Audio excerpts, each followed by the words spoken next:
ಈ 4 ಇಂಗ್ರೀಡಿಯೆಂಟ್ಸ್ ಇದ್ರೆ ಸಾಕು 10 ನಿಮಿಷದಲ್ಲಿ ಖಾರ ರೆಡಿ ಆಗುತ್ತೆ. ಇದು ಅನ್ನಕ್ಕೆ ಚಪಾತಿಗೆ ಒಳ್ಳೆ ಕಾಂಬಿನೇಷನ್ ಅಂತಾನೆ ಹೇಳ್ಬೋದು. ಹೌದು, ಅದೇ ಪಾಲಕ್ ಮೆಂತ್ಯ ಈರುಳ್ಳಿ ಖಾರ. ಇದನ್ನ ಹೇಗೆ ಮಾಡೋದು ಅಂತ ನೋಡೋಣವಾ? ನನ್ನ ಚಾನಲ್ನ ಸಬ್ಸ್ಕ್ರೈಬ್ ಮಾಡ್ಕೊಳ್ಳಿ, ಹಾಗೆ ಪಕ್ಕದಲ್ಲಿರೋ ಬೆಲ್ ಐಕನ್ನ ತಪ್ಪದೆ ಪ್ರೆಸ್ ಮಾಡಿ. ಇಲ್ಲಿ ಪಾಲಕ್ನ ನಾನು 1 ಕಟ್ ತಗೊಂಡಿದ್ದೀನಿ, ಹಾಗೆ ಅರ್ಧ ಕಟ್ಟು ಮೆಂತ್ಯ ಸೊಪ್ಪು ತಗೊಂಡಿದ್ದೀನಿ. ಕ್ಲೀನ್ ಮಾಡಿಕೊಂಡು ಇಟ್ಕೊಂಡಿದ್ದೀನಿ. ಹಾಗೆ ಮೀಡಿಯಮ್ ಸೈಜ್ ಈರುಳ್ಳಿ 3 ತಗೊಂಡಿದ್ದೀನಿ. ದೊಡ್ಡದು 1 ಬೆಳ್ಳುಳ್ಳಿ ಗೆಡ್ಡೆ ತಗೊಂಡಿದ್ದೀನಿ. ಚಿಕ್ಕದಿದ್ರೆ 2 ಬಿಡಿಸ್ಕೊಳ್ಳಿ ನೀವು. ಈಗ ಈರುಳ್ಳಿನ ಕಟ್ ಮಾಡ್ಕೊಳ್ಳೋಣ. ದಪ್ಪ ಹಾಗೆ ಇರಲಿ, ಇದು ತುಂಬ ಸಣ್ಣ ಏನು ಮಾಡೋಕ್ಕೆ ಹೋಗಬೇಡಿ. ನಾನು ಮಾಡ್ತಿರೋ ಕ್ವಾಂಟಿಟಿಗೆ 3 ಈರುಳ್ಳಿ ಸಾಕಾಗುತ್ತೆ. ನೋಡಿ, ಈ ರೀತಿ ಕ್ಯೂಬ್ಸ್ ಆಗಿ ಕಟ್ ಮಾಡ್ಕೊಳ್ಬೇಕು. ಈಗ ಪಾಲಕ್ ಸೊಪ್ಪನ್ನೆಲ್ಲ ಹೆಚ್ಕೊಳ್ತಾ ಇದ್ದೀನಿ. ಸಣ್ಣದಾಗಿ ಹೆಚ್ಕೊಳ್ಬೇಕು ಪಾಲಕ್ ಸೊಪ್ಪನ್ನ. ಪಾಲಕ್ ಸೊಪ್ಪು 1 ಕಟ್ ಆದರೆ ಸಾಕಾಗುತ್ತೆ ಈ ಕ್ವಾಂಟಿಟಿಗೆ. ಅದೇ ರೀತಿ ಮೆಂತ್ಯ ಸೊಪ್ಪನ್ನು ಹೆಚ್ಕೊಳ್ತಾ ಇದ್ದೀನಿ. ಇದು ಬರೀ ಎಲೆಗಳನ್ನ ಬಿಡಿಸ್ಕೊಂಡು ನೀವು ತೊಳ್ಕೊಂಡು ಹೆಚ್ಕೋಬೇಕು. ಈ ರೀತಿ ಕಟ್ ಮಾಡ್ಕೊಂಡಿರಬೇಕು ನೋಡಿ, ಸಣ್ಣದಾಗಿ. ಈಗ ಜಾರಿಗೆ ಕಟ್ ಮಾಡಿರೋ ಅಂಥ ಈರುಳ್ಳಿ ಹಾಗೆ ಬಿಡಿಸಿರುವಂಥ ಬೆಳ್ಳುಳ್ಳಿನ ಹಾಕ್ಕೊಳ್ತಾ ಇದ್ದೀನಿ. ಖಾರಕ್ಕೆ 1.5 ಟೇಬಲ್ ಸ್ಪೂನಷ್ಟು ಅಚ್ಚ ಪುಡಿ ಹಾಕ್ಕೊಳ್ತಾ ಇದ್ದೀನಿ. ಹಾಗೆ ರುಚಿಗೆ ತಕ್ಕಷ್ಟು ಉಪ್ಪನ್ನು ಸೇರಿಸ್ಕೊಳ್ತಾ ಇದ್ದೀನಿ. ಕಡಿಮೆ ಆದರೂ ಪರವಾಗಿಲ್ಲ, ಆಮೇಲೆ ಸೇರಿಸ್ಕೋಬಹುದು. ಈಗ ಇದನ್ನು ರುಬ್ಕೊಳ್ಳೋಣ. ನೋಡಿ, ಈ ಕನ್ಸಿಸ್ಟೆನ್ಸಿಯಲ್ಲಿ ಇರಬೇಕು. ಇನ್ನೊಂದು ಸೈಡು ನಾನು ಸ್ಟವ್ ಆನ್ ಮಾಡಿಕೊಂಡು ಬಾಣಲೆ ಇಟ್ಕೊಂಡಿದ್ದೀನಿ. ಇದಕ್ಕೆ 50 ml ಅಷ್ಟು ಎಣ್ಣೆ ಹಾಕ್ಕೊಂಡಿದ್ದೀನಿ. ಸಾಸಿವೆ, ಕಡಲೆಬೇಳೆ, ಉದ್ದಿನಬೇಳೆ ಎಲ್ಲ ಎಷ್ಟೆಷ್ಟು ಹಾಕ್ಕೊಂಡಿದ್ದೀನಿ ಅಂತ ಮೇಲ್ಗಡೆ ಕೊಟ್ಟಿದ್ದೀನಿ ಮೆಜರ್ಮೆಂಟು. ಹಾಗೆ 1-2 ಒಣಮೆಣಸಿನ್ಕಾಯಿನ ಕಟ್ ಮಾಡಿ ಹಾಕ್ಕೊಂಡಿದ್ದೀನಿ. 10 ರಿಂದ 12 ಕರಿಬೇವಿನ ಎಲೆ ಇಷ್ಟು ಹಾಕ್ಕೊಂಡು ಸ್ವಲ್ಪ ಹುರ್ಕೊಳ್ಬೇಕು.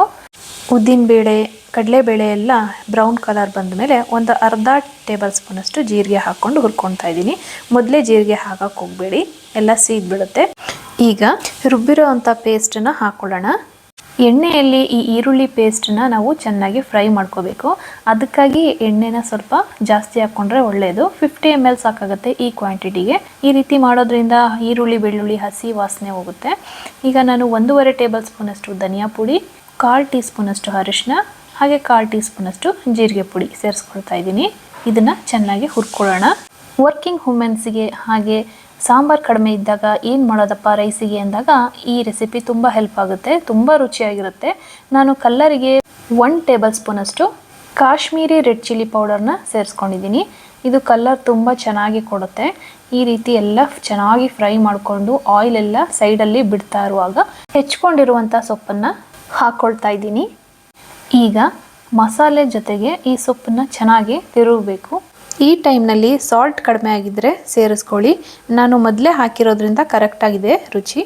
ಮೆಂತ್ಯ ಸೊಪ್ಪು ನಿಮಗೆ ಬೇಕಾದರೆ ಆ್ಯಡ್ ಮಾಡ್ಕೊಳ್ಬೋದು, ಇಲ್ಲ ಪಾಲಕ್ ಸೊಪ್ಪಲ್ಲೇ ಮಾಡ್ಕೊಳ್ಬೋದು. ಆದರೆ ಮೆಂತ್ಯ ಹಾಕಿದ್ರೆ ರುಚಿ ಚೆನ್ನಾಗಿರುತ್ತೆ. ಈಗ ಇದನ್ನು ಲಿಡ್ ಮುಚ್ಚಿ ಒಂದು 5 ನಿಮಿಷ ಬೇಯಿಸ್ಕೊಳ್ಳೋಣ. ಇದಕ್ಕೆ ನೀರು ಯಾವುದೇ ಕಾರಣಕ್ಕೂ ಆ್ಯಡ್ ಮಾಡಬೇಡಿ. 3 to 4 ಡೇಸ್ ಆರಾಮಾಗಿ ಫ್ರಿಜ್ನಲ್ಲಿ ಸ್ಟೋರ್ ಮಾಡ್ಬೋದು. ನೋಡಿ ಎಷ್ಟು ಚೆನ್ನಾಗಾಗಿದೆ ಅಂತ. ಬಿಸಿ ಬಿಸಿ ಅನ್ನಕ್ಕೆ ತುಪ್ಪ ಹಾಕ್ಕೊಂಡು ಈ ಪಾಲಕ್ ಮೆಂತ್ಯ ಈರುಳ್ಳಿ ಖಾರ ಹಾಕ್ಕೊಂಡು ತಿಂತಾ ಇದ್ರೆ ಸಖತ್ತಾಗಿರುತ್ತೆ. ರೊಟ್ಟಿ, ಚಪಾತಿ ಎಲ್ಲದಕ್ಕೂ ಸೂಪರ್ ಅಂತಲೇ ಹೇಳ್ಬೋದು. ತುಂಬ ಈಸಿ ರೆಸಿಪಿ, ಮನೇಲಿ ಆರಾಮಾಗಿ ಮಾಡ್ಬೋದು. ಮಾಡಿ ಕಮೆಂಟಲ್ಲಿ ಹೇಗೆ ಬಂತು ಅಂತ ತಿಳಿಸಿ.